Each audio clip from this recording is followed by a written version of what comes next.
La presse peut être vue comme le reflet de la société ou de ce qui la préoccupe. Les journalistes y évoquent l'actualité, la décryptent, l'analysent, la mettent en relief, la questionnent. Dans un pays en guerre qui peut s'avérer polarisé et à fleur de peau, la presse a d'autant plus d'impact qu'elle permet d'exprimer différents points de vue et remettre au jour la vie quotidienne des citoyens dans un moment où elle semble reléguée au second plan.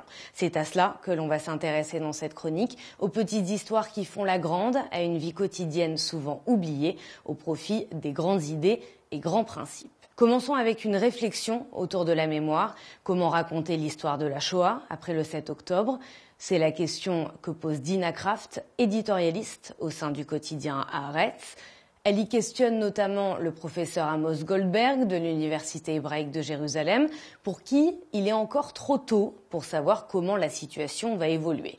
D'un côté, nous avons la population israélienne qui n'a pas encore fait le deuil du massacre du 7 octobre, et de l'autre, Gaza, qui n'existe plus tel que nous le connaissons, dit l'universitaire. Une chose est sûre, selon Dina Kraft, les survivants de la Shoah nous transmettent un enseignement. Lorsqu'il y a polarisation, lorsque l'on pense qu'un certain groupe se comporte d'une manière spécifique, nous perdons notre humanité et ouvrons la porte à tout un tas d'atrocités. Cuisine avec l'histoire de Lior Assal, ce passionné de café qui est allé jusqu'en Amérique latine pour en étudier les contours. En Colombie, il s'invite dans des fermes productrices de café et apprend. À son retour, il loue un espace dans un restaurant pour offrir le meilleur café possible aux consommateurs. Après quelques temps, il décide d'ouvrir son propre café à Jaffa. Suite au 7 octobre, il est appelé en réserve et laisse donc son café à l'abandon, ne pouvant pas payer de travailleurs pour le faire tourner. C'est alors qu'il assiste à un mouvement de solidarité inattendu. Ses amis proches, mais également des fidèles clients, se relaient pour faire fonctionner le café alors qu'il était en service de réserve, et cela sans accepter aucune rémunération de sa part.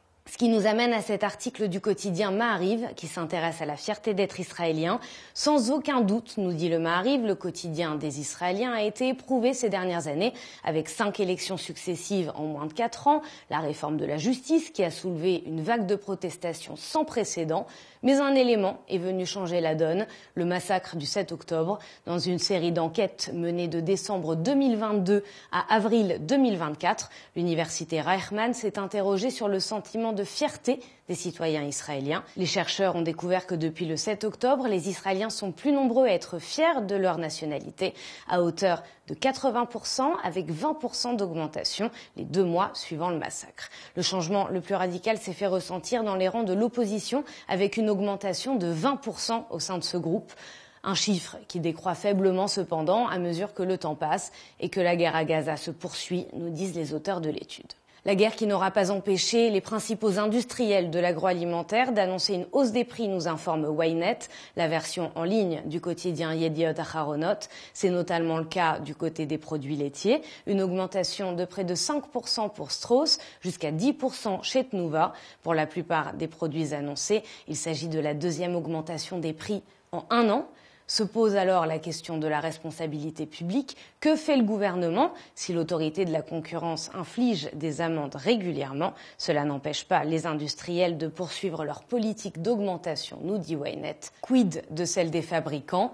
Ces derniers répondent, selon l'auteur de l'article, que ces augmentations sont dues à la hausse des prix à l'importation en temps de guerre. Le journaliste en appelle alors au comportement individuel du consommateur. Dans le Maariv, vous pouvez lire une photographie inquiétante du système éducatif israélien avec un constat: la périphérie est lésée par rapport au centre du pays. Parmi les 100 meilleures écoles, seulement 2 appartiennent au secteur du sud du pays. Dans le nord, si les écoles de la communauté druze tirent leur épingle du jeu, ce n'est pas le cas des écoles juives.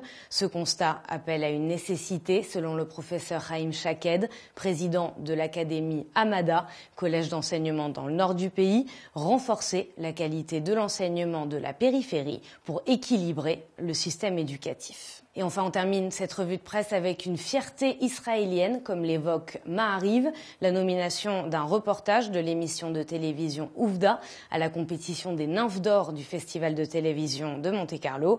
Le reportage de Ben Chani s'intéresse à la nouvelle vie d'Abigail Idan, rescapée du massacre du 7 octobre.